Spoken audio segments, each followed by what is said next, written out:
नमस्कार साथियों, स्वागत है सिलेक्शन गुरुजी ऑनलाइन यूट्यूब चैनल के कांस्टेबल प्रैक्टिस सेशन बैच में। एक बार फिर से हम आपके लिए कांस्टेबल लेवल के, स्टेट लेवल के कांस्टेबल, सेंट्रल गवर्नमेंट के कांस्टेबल लेवल के एग्ज़ाम, पैरामिलिट्री फोर्सेस के कांस्टेबल लेवल के एग्ज़ाम की एक समराइज प्रैक्टिस सेशन बैच हम चला रहे हैं, जिसमें हम रोज़ मैथमेटिक्स,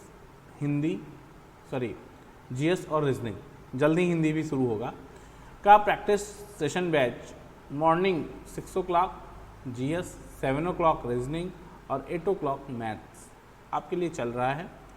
और आपको कहीं भटकने की ज़रूरत नहीं है, विश्वास रखिए, जितना प्रैक्टिस हम लोग करा रहे हैं इस लेवल के ही क्वेश्चन एग्जाम में आएंगे और इससे बाहर क्वेश्चन एग्जाम में इस लेवल से इतर नहीं, यही क्वेश्चन आएंगे, इसका दावा नहीं कर रहा हूँ मैं, लेकिन इसी पैटर्न के क्वेश्चन आएंगे, इस बात का दावा है। और चैप्टर वाइज कंटेंट हमारा लगभग क्वांट का पूरा होने वाला है, इस समय सिंप्लीफिकेशन चल रहा है, तो आप वहाँ से भी क्वांट का रिवीजन करते रहिए, चैप्टर का रिवीजन करते रहिए। बहुत शानदार आपकी तैयारी चल रही होगी, ऐसी आशा, उम्मीद और विश्वास के साथ और शुभकामनाओं के साथ कि आगामी प्रतियोगी परीक्षाओं में हम और आप मिलकर बड़ा कमाल करेंगे। बढ़ते हैं अपने वीडियो की तरफ। एक मोटिवेशनल कोट से स्टार्ट करते हैं आज की वीडियो कि अपने दर्द को अपना मोटिवेशन बना और फिर देख तुझे कौन रोक सकता है सक्सेसफुल होने से। किसी ने कहा है सच में कि अगर एक दिन के लिए खुश होना चाहते हो तो कहीं अच्छे जगह जाके खाना पीना खा के चले आओ। एक हफ्ते के लिए खुश होना चाहते हो तो कहीं नया घर, मकान, फ्लैट ले लो। और अगर पूरे जीवन खुश होना चाहते हो तो अपने काम से, जो आपका वर्क है, उससे प्यार कर लो, पूरी ज़िंदगी खुश रहोगे। तो अपने पैशन को, अपने जो आपका लक्ष्य है, उस पर आप बने रहिए और उसके प्रति प्रयास करते रहिए, सफलता निश्चित मिलेगी। स्टार्ट करते हैं आज का पहला क्वेश्चन। एक बेलन जिसकी ऊंचाई 10 सेंटीमीटर और उसके आधार की त्रिज्या 88 सेंटीमीटर है, उसका आयतन क्या होगा। ठीक है, कोई बेलन है, उसके आयतन की बात कह रहे हैं ये, तो देख लेते हैं क्या हो सकता है। थोड़ा सा ये देख लीजिए, एक बेलन जिसकी ऊंचाई 10 सेंटीमीटर और उसके आधार की परिधि 88 सेंटीमीटर है, आधार उसका आयतन क्या होगा। तो पहली चीज तो समझो कि अगर बेलन है तो सीधा सीधा है कि अगर उसका आयतन है तो 11 से उसको कटना है। तो 11 से ना ये कट रहा है, ना ये कट रहा है, ना ये कट रहा है, सिर्फ ये कट रहा है। आयतन पूछ रहे हैं, देखो 6 6 12 और ये 1 1 0, 12 माइनस 1 11। क्या है 11 से विभाज्यता का नियम? 11 से सिर्फ एक मात्र ऑप्शन डी ऑप्शन कट रहा है, यही आपका आंसर है। खत्म कहानी। इतने बड़े सवाल जिसका इतना बड़ा भौकाल, उसका 5 सेकंड में आंसर। ऑप्शन ट्रेस करिए, 11 से विभाजित। देखिए आपके पास 4 ऑप्शन थे, ध्यान से समझिएगा, A option, B option, C option और डी ऑप्शन। पहला ऑप्शन था 3130, दूसरा ऑप्शन था 2550, तीसरा ऑप्शन है 3570 और लास्ट ऑप्शन है 6160। मैंने बताया आपको कि मेंसुरेशन में वृत्त हो, उसकी परिधि, त्रिज्या, उसकी परिधि, क्षेत्रफल, बेलन, शंकु, गोला के आयतन, वक्र पृष्ठ, संपूर्ण पृष्ठ, क्रॉस सेक्शन, ना कुछ भी के आयतन ये सब निकालने हो तो जो रिजल्ट आएगा, जो आंसर आएगा वो 11 से विभाज्य होगा, क्योंकि सभी के फार्मूले में पाई लगा है और पाई का मतलब होता है 22/7, यानी आंसर हमेशा 22 से गुणा होके आएगा और जो संख्या 22 से गुणा होके प्राप्त होगी उसको 11 से विभाज्य होना ही है। तो 11 से विभाज्यता, ना ये संख्या विभाज्य, ना ये से विभाज्य, ना ये, ना ये, तो लास्ट ऑप्शन आपका सही। अब 11 से विभाज्यता का नियम क्या है? अगर किसी संख्या के समस्थान और विषम स्थान, मान लीजिए कोई संख्या है A B C D E F G, ये संख्या है, और कोई कहे कि ये 11 से विभाज्य है कि नहीं, कैसे चेक करेंगे? तो यहाँ से लेंगे, लेफ्ट साइड से। किसी संख्या के विषम स्थान, ये एक स्थान, 2 3 4 5 6 और 7, विषम स्थान यानी 1 3 5 7। विषम स्थान के अंकों a plus C plus E plus G, विषम स्थान के अंकों के योग और सम स्थान 2 4 6 b plus D plus F का अंतर 0 या 11 से विभाज्य कोई संख्या है तो वह 11 से विभाज्य है। इस लास्ट ऑप्शन में देखो समस्थान और विषम स्थान, समस्थान का अंक, विषम स्थान के अंकों का योग 6 6 12 और विषम स्थान के अंकों का योग 1 और 0 1 -1, तो ये 11 से विभाज्य है। 11 के 11 से विभाज्य है, अतः यही आपका आंसर होगा। अगला क्वेश्चन ध्यान देना। तीन साझेदार ए बी सी 4 संबंधे 5 संबंधे 6 के अनुपात में लाभ कमाते हैं। यदि लाभ में सी का हिस्सा ए की तुलना में 200 रुपये अधिक है तो उनके द्वारा प्राप्त कुल लाभ क्या? सिंपल सवाल है, समझ लो भैया। ए बी सी में यदि लाभ सी का हिस्सा ए की तुलना में 200 अधिक है, सी का हिस्सा ए से 2 रेशियो अधिक है, देखो तो 2 भाग बराबर 200, तो 1 भाग बराबर 100, तो कह रहे हैं पूल 5 4 9 9 6 15 भाग बराबर 1500। ठीक, आपका आंसर डन हो जाएगा। ठीक, अगला सवाल। ये देखो यार, सिंपल सा सवाल है, इसको समझने की कोशिश करना। एक ट्रेन बिना रुके 72 किमी प्रति घंटा की औसत गति से और रुकने के साथ 6 किमी प्रति घंटा की औसत गति से चलती है। ट्रेन औसतन प्रति घंटा कितने मिनट रुकती है? सपोज कर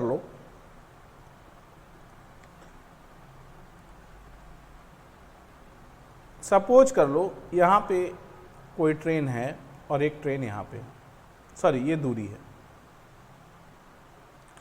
एक ट्रेन 72 किमी प्रति घंटा की चाल से, मान लीजिए ये दूरी भी 72 ही है, 72 किमी प्रति घंटा की चाल से पी से क्यू तक पहुंच जाती है। समझाने के लिए बता रहा हूं, बाकी आसान है वो सवाल। ये 5 सेकंड से 10 सेकंड का सवाल है और ये नॉन स्टॉप है, नॉन स्टॉप। एक ट्रेन 60, अब यहां से जब रुक के यहीं ट्रेन जाती है तो इसकी औसत चाल 60 किमी प्रति घंटा हो जाती है। अगर पी से क्यू तक जाने में नॉन स्टॉप 1 घंटा लगता है, यानी 72 किमी प्रति घंटा की चाल से पी से क्यू की दूरी तय कर ली जाती है और मान लो पी और क्यू बराबर है 72 kmph, 72 किमी है, राइट। 72 रात का टाइम और ये शूट, बहुत मेहनत की जाती है आप लोग के लिए और आप लोगों के लिए ही सब कुछ है, तो इसका लाभ लीजिए, इसका फायदा उठाइए। तो पी क्यू कितना हो गया? 72 किमी, ठीक है।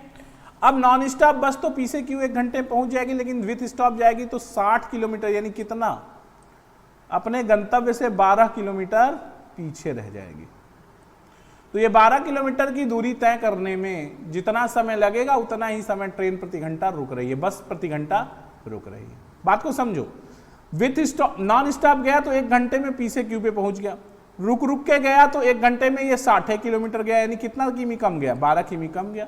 12 किमी जाने में, या 12 किमी कम गया या कितना समय कम गया? समय बराबर दूरी बटा 4, 12 6 72, 1/6 किमी, वह 1/6 घंटे वो कम गया, रुका, मतलब समय बराबर क्या होता है? समय बराबर दूरी बटा 4, यानी 10 मिनट। 1/6 घंटे का मतलब 10 मिनट हुआ, प्रति घंटा 10 मिनट रुक के जाता है। यहां तक क्लियर है मामला? अगला सवाल। 40 विद्यार्थियों की एक कक्षा में ध्यान से समझिएगा, 40 विद्यार्थियों की एक कक्षा में 45% लड़कियां हैं। चलो 40 स्टूडेंट्स हैं, 40 स्टूडेंट हैं,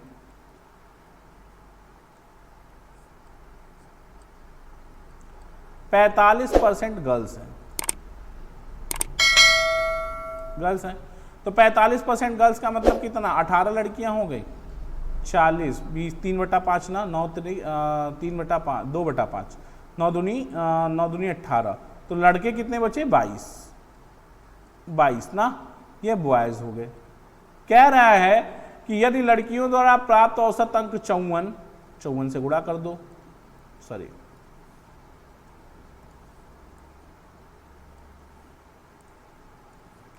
54, तो कुल अंक आ जाएगा।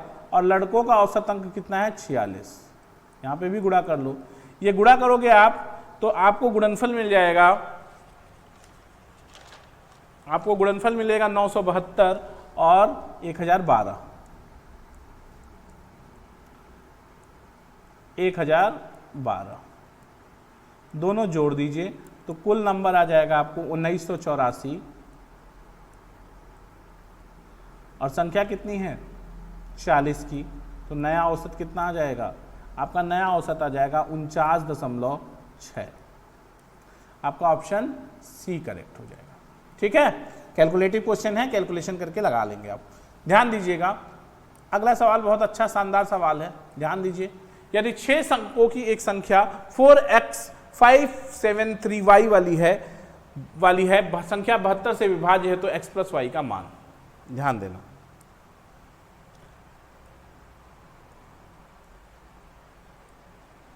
कह रहे हैं कि कोई संख्या है 4x573y अगर 72 से विभाज्य है तो 8 गुणित 9, 72 से विभाज्य है तो वह संख्या सेपरेटली 3, 9, 8 से भी और 9 से विभाज्य होगी, 8 और 9 से विभाज्य होगी। ध्यान देना, 8 से अगर यह विभाज्य है तो 8 से विभाज्यता का नियम है कि किसी भी संख्या के अगर अंतिम 3 अंक 73y 8 से विभाज्य है तो पूरी संख्या 8 से विभाज्य होगी। देखो ध्यान दो,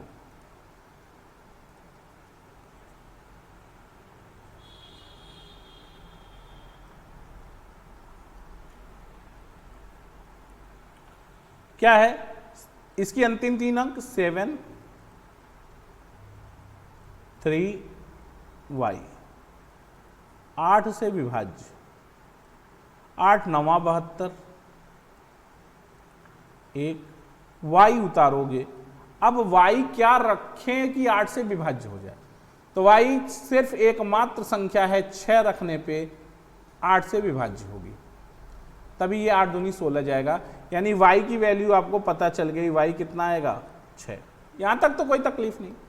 अब यदि पूरी संख्या 9 से विभाज्य है तो 9 से विभाज्यता का नियम है, यदि संख्याओं के अंकों का योग 9 से विभाज्य है तो संख्या 9 से विभाज्य होगी। तो देखो संख्या के अंकों का योग क्या हो गया, 4 + x + 5 + 7 + 3 और +6 आ गया। तो 6 3 9 और 9 7 16, 16 5 21, 21 4 25 और प्लस x। 9 से कटना हैगा तो 9 दूनी 18 और 27 चाहिए, अंकों का योग 27 होना चाहिए।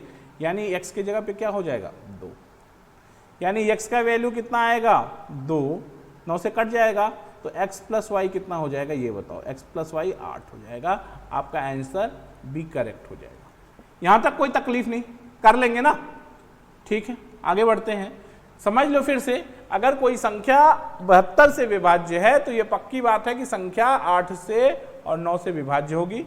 8 से विभाज्यता के का नियम लगाया तो y की वैल्यू आ गई, और 9 से विभाज्यता का नियम लगाया तो x की वैल्यू आ गई। क्लियर, आगे बढ़ते हैं। अगला सवाल ध्यान दीजिएगा। एक परीक्षा में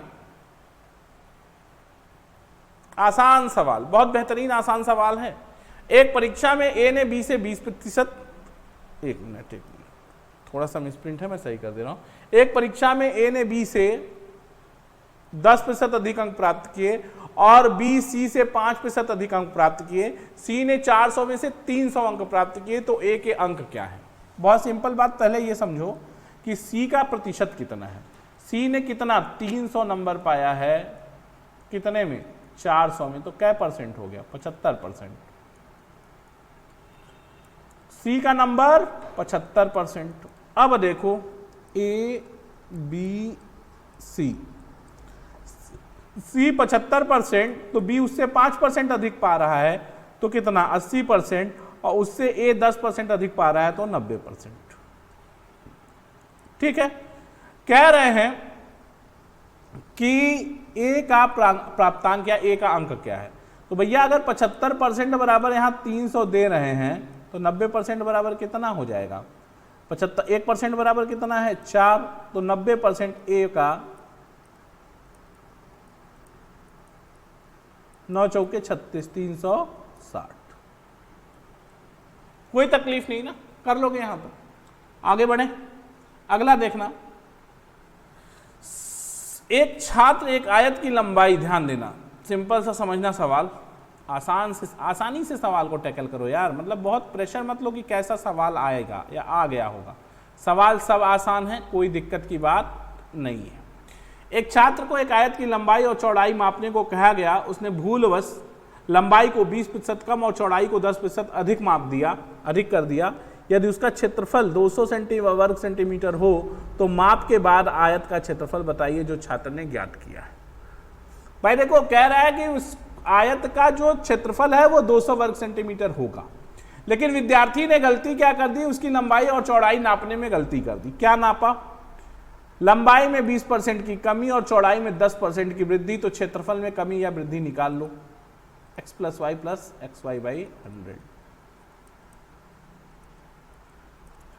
यानी कितना आ रहा है? -10, यानी -12%। -12% का क्या मतलब है? 12% कमी। ठीक है, अब भैया 200 जब क्षेत्रफल है पहले से, तो उस विद्यार्थी ने 12% कम क्षेत्रफल निकाल लिया। तो विद्यार्थी की गणना के अनुसार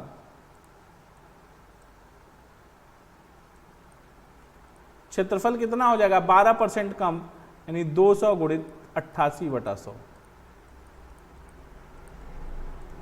यानी 176 सेंटीमीटर स्क्वायर। ठीक है, अगला सवाल ध्यान दीजिएगा, समझ गए ना भाई?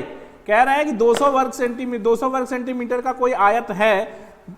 एक विद्यार्थी ने उसकी लंबाई को 20% कम और चौड़ाई को 10% अधिक माप दिया, तो उसका क्षेत्रफल क्या होगा?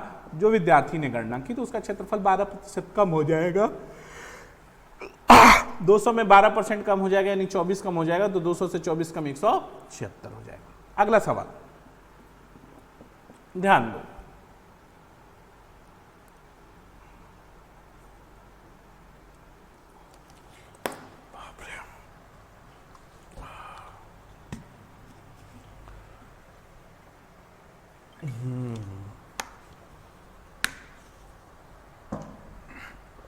देखते हैं भाई।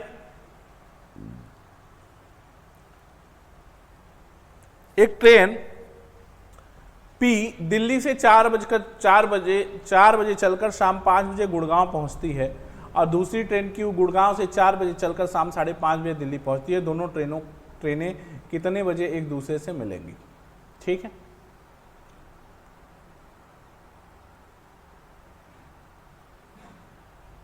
देखो, ये दिल्ली, ये गुड़गांव। एक ट्रेन पी चलती है शाम के 4 बजे और 1 घंटे में यहां पहुंच जाती है, और एक ट्रेन क्यू चलती है 4 बजे और शाम 5:30 पे।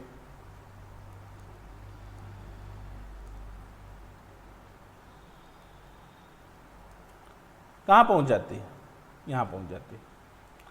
कह रहे हैं दोनों ट्रेनें आपस में कब कितने बजे मिलेंगी, ये मान लेते हैं हम मिलने का पॉइंट है। ठीक है, अब आप अगर बात करें तो P से Q, ट्रेन P की जो P बाई ट्रेन Q का टाइम जो है T1/T2 is equal to 1/1.5 is equal to 2/3 है। तो S1/S2 कितना है? S1/S2 कितना है? 3/2 हो गया। क्लियर है? सिंपल बात। इसकी चाल 3 और इसकी चाल 2। मान लेते हैं P से Q के बीच की दूरी या दिल्ली से गुड़गांव के बीच की दूरी 3 किमी है मान लें। दिल्ली से गुड़गांव के बीच की दूरी अगर 3 किलोमीटर मान ली जाए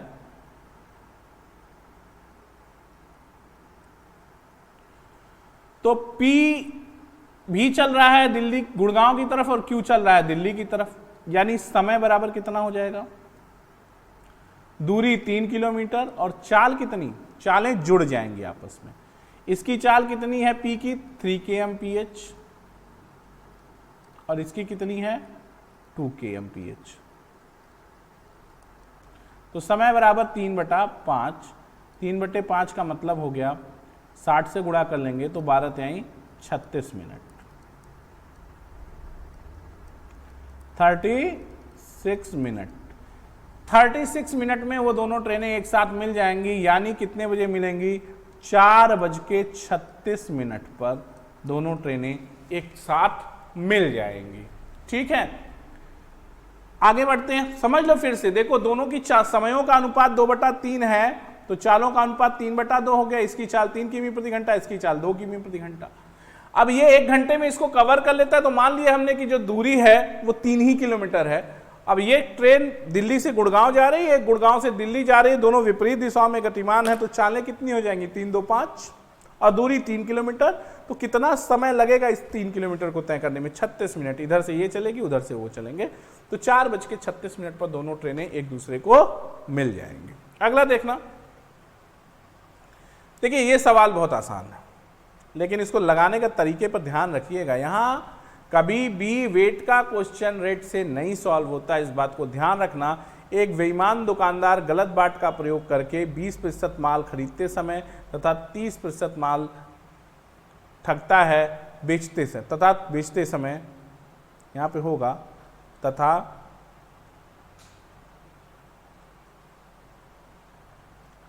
बेचते समय 30% माल ठगता है, उसका लाभ बताइए। कुछ बच्चे क्या करते हैं, या कुछ किताबों में भी, ध्यान से रखिएगा, ये डिस्क्लेमर बता रहा हूं आपको, बहुत बड़ी बात बता रहा हूं, कुछ किताबों में भी सवाल ऐसे सॉल्व है, x + y + xy / 100, भैया 20% + 30%, ठीक है, 20% + 30% और प्लस 20 × 30/100 और 56% का प्रॉफिट दिखा दिया गया। कितना, 56%। ऐसे ये सवाल नहीं लगता, इस सवाल का कॉन्सेप्ट दूसरा है। सपोज करिए दुकानदार जब सामान खरीदते वक्त, ये रॉन्ग है, सामान खरीदते समय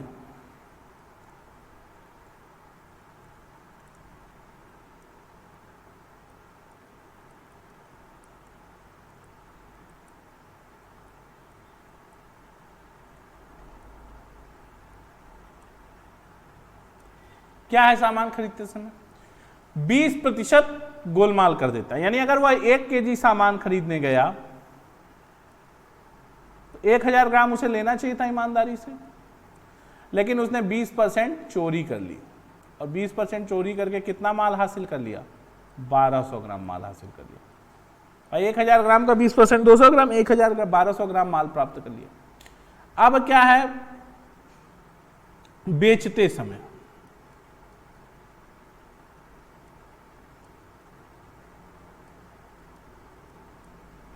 1 kg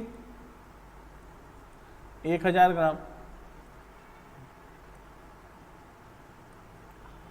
क्या हो गया, 30% ठगी कर दिया, 30% कम दिया, यानी 300 ग्राम कम दिया, यानी 700 ग्राम दिया। अब आप देखो कि उसने 1 kg पे कितना प्रॉफिट कमा लिया, 500 ग्राम, ठीक है ना, 500 ग्राम का प्रॉफिट उसने कमा लिया और दिया कितना, 700 ग्राम, तो उसका लाभ प्रतिशत हो जाएगा, इसमें ऑप्शन ही नहीं है,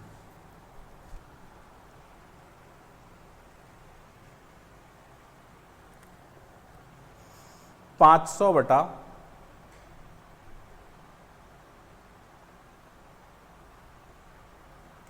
500 बटा उसका लाभ होगा, एक्चुअल यही आंसर होगा, 500 बटा 700 गुणित 100, ठीक है, 7। अब ये ऑप्शन ही नहीं है यहाँ पे, ठीक है, लेकिन ये होगा यही दोस्त।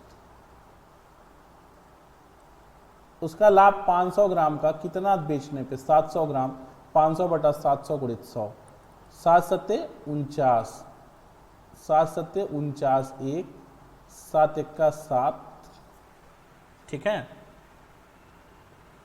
7 सत्ते 49, 1 7 सत्ते 49, ये हो गया, फिर 7 कितना 3 7 चौक 28, लगभग 71 पॉइंट, देखो यहाँ पे कर देता हूँ, 500 बटा 700 गुणित 100 बराबर 71.4% के आसपास का उसको प्रॉफिट होगा। ठीक है, ये सवाल इस तरह से लगेगा, लेकिन अब चूंकि ऐसा सवाल इसमें ऐसा ऑप्शन के साथ दे दिया है, तो देखिए आप इसको तब आप जब इस तरह की स्थिति बन जाए कि ऑप्शन आपके पास एग्जाम में यही हो, लेकिन देखो दोस्त गलत है, ये तरीका गलत है, लेकिन तब आप इसी तरीके से लगा लीजिए और 56% आपका आंसर हो जाएगा।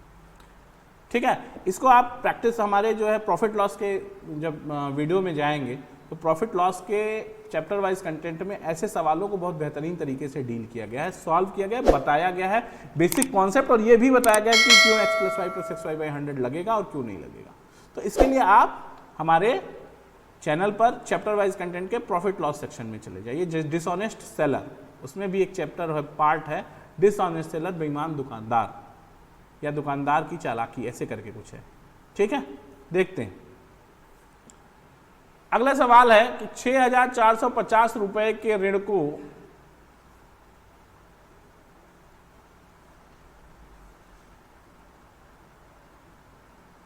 ध्यान देना, 6,450 रुपए के ऋण को 5% वार्षिक दर से 4 वर्ष में चुकाने के लिए कितने रुपए वार्षिक किस्त देने होंगे। बहुत आसान सवाल, इसका ट्रिक भी पता है आपको। इसका ट्रिक क्या होता है, जैसे हम क्या करते जाते हैं, हम करते ये जाते हैं कि मान लिया 100 4 साल के लिए ना, 100 प्लस 105 प्लस 110 प्लस 115 और ये बराबर है 115 बराबर है 6450 के। ठीक, यह सब जोड़ लेंगे तो 430 बराबर 6450 या 1 बराबर 15 या 100 बराबर 1500। तो जो वार्षिक किस्त है वो 1500 होगी। ठीक है, कोई दिक्कत नहीं, ऐसे ही लगाते हैं सिंपल इंटरेस्ट का किस्त। जय परसेंट रहे उसको 100 में जोड़ते जाइए, जितना वर्ष के लिए है उतनी बार जोड़ के लिए 100 105 110 115 और उतना बराबर ये पूरा देय राशि होती है, तो 100% ही इसकी किस्त होती है, तो ये 1500 रुपए इसकी किस्त आएगी। ठीक है, आगे बढ़ते।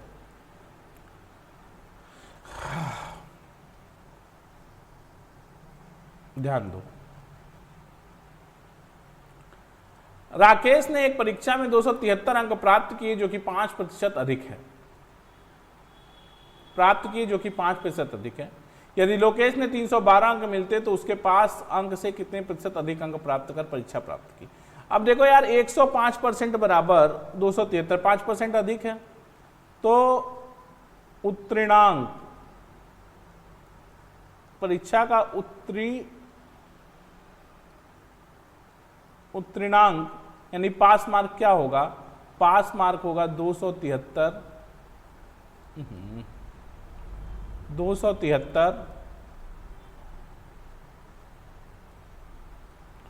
बटा 105 गुणित 100, 20 बार और ये 21 बार, 21 1 21 63, 21 3 63, 13 दूनी 26,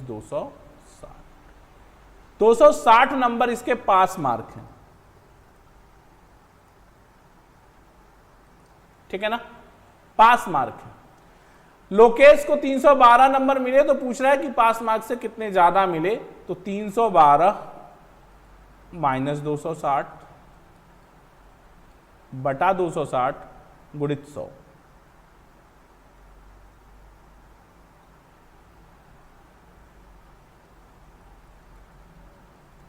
यहां हो गया 52 बटा 260 गुणित 100, 0 0 से खत्म, 26 दूनी 52, 20%। आंसर हो गया 20%। यहां तक कोई तकलीफ नहीं ना भैया। वो एक 273 नंबर पाके पास होने से 5% अधिक पा गया, यानी 105% पा गया, पास होने का 105%। तो पास होने का मार्क्स कितना हो जाएगा 260। और अब क्या कह रहा है कि 312 नंबर पाया के जो लोकेश पाया वो पास होने से कितना % अधिक पाया, यानी 20% अधिक पाया। ठीक है, बहुत रात हो चली है।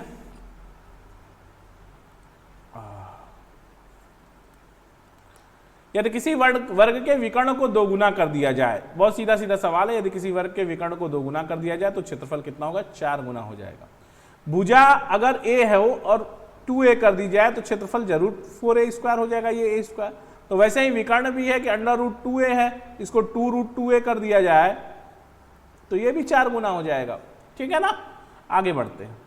कह रहे हैं कि 6 व्यक्ति एक काम को 20 दिन में कर सकते लगाते हैं। यदि 6 व्यक्ति एक काम को करने में 20 दिन लगाते हैं और एक व्यक्ति दो लड़कों के काम के बराबर काम करता है तो 10 व्यक्ति और 5 लड़के उसी काम को कितने दिन में पूरा करेंगे। बहुत सिंपल सवाल है, बहुत सिंपल, समझ लीजिए जरा सा क्या कह रहे हैं। एक आदमी बराबर 2 लड़का। यहां कह रहे हैं कि 6 आदमी किसी काम को 20 दिन में करते हैं। एक लड़का, तो 10 आदमी प्लस 5 लड़के उस काम को कितने दिन में करेंगे, D दिन में करेंगे। अब आदमी को लड़कों में बदल लो तो यहां कितना हो जाएगा, 12 लड़के अगर 20 दिन में कर सकते हैं तो 10 दूनी 20 और 5 25 लड़के उसी काम को कितने दिन में करेंगे। डी 20 से खत्म, 20 से खत्म हो जाएगा, 25 होगा ना, ये सर ये 25 होगा। तो 5 चौका 20, 5 पचे 25, तो D बराबर आ जाएगा आपको कितना आ जाएगा, D बराबर आ जाएगा 48 बटा 12 चौक 48 बटा 5, यानी 9 सही 3 बटा 5 दिन या 9.6 दिन। समझ गए। 6 आदमी 20 दिन में कर रहे थे तो 10 आदमी 5 बच्चे कितने दिन में करेंगे, एक आदमी बराबर 2 बच्चा। तो मान लिया हमने, क्या मान लिया कि 6 आदमी को 12 बच्चे हो गए, 12 बच्चे 20 दिन में तो 25 बच्चे, 10 आदमी 20 बच्चे हो गए, ये 20 बच्चों के बराबर हो जाएंगे। और 20 बच्चे प्लस 5 25 बच्चे कितने दिन में करेंगे, सॉल्व कर लेंगे तो 9.8 दिन। ठीक है ना, कर लोगे। अगला सवाल देखिए, ये सवाल मैंने आपको कई बार कराया है और आपको छोड़ रहा हूं आज, चूंकि बहुत रात भी हो गई है तो एक होमवर्क आपके लिए दे रहा हूं आज, एक काम होमवर्क के लिए। क्या है, दो संख्याओं का योग 528 और उनका मौसा 11 है, तो संख्याओं कैसे कितने जुड़े होंगे। ऐसे न जाने कितने सवाल मैंने आपको बताए हैं। संख्याएं मान लेंगे 11x प्लस 11y बराबर 528। अब इसी के बेस पे इसको सॉल्व कर लेंगे। ठीक है, अगला सवाल देखते हैं। कह रहे हैं कि किसी संख्या को 899 से भाग देने पर, ध्यान देना, किसी संख्या को 899 से भाग देने पर मान लीजिए कोई संख्या x है, इसको 899 से आप जब भाग देते हैं देने पर शेषफल 63 प्राप्त होता है। शेष 63 प्राप्त होता है। तो उसी संख्या को 29 से भाग देने पर, सेम संख्या को अगर 29 से भाग दें तो शेष क्या होगा। तो देखो 29 से ये कट जाएगा 31 बार, ठीक है ना। तो अगर ये 899 से x में भाग देने पे 63 बचा है तो x में 29 से भाग देने पे क्या बचेगा, ये 63 बटा 29 से ही चेक कर लीजिए आप। 29 दूना 58, शेष कितना बचेगा 5, यानी 63 में 29 से भाग देने पर जो शेष बचेगा वही x में 29 से भाग देने पर बचेगा। आपका आंसर सेट हो गया, कोई दिक्कत नहीं, 5 आएगा। सिलेक्शन गुरुजी के कांस्टेबल बैच में आज इतना ही, कल फिर मुलाकात होगी कांस्टेबल के कुछ और बेहतरीन शानदार सवालों के साथ हम प्रैक्टिस करेंगे। तब तक के लिए अलविदा, जय हिंद, जय भारत। देखते रहिए सिलेक्शन गुरुजी।